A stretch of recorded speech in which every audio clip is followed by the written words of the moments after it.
হরে কৃষ্ণ, রাধে রাধে। আমি গীতার কথায় আপনাদের সুস্বাগতম।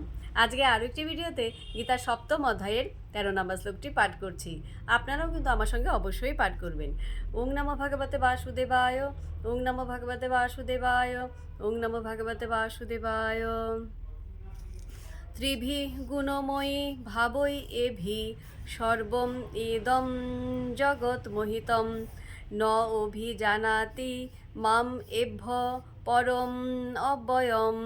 অনুবাদ: সত্য, রজ ও তম তিনটি গুণের দ্বারা মোহিত হওয়ার ফলে সমগ্র জগৎ এই সমস্ত গুণের অতীত ও অব্যয় আমাকে জানতে পারে না।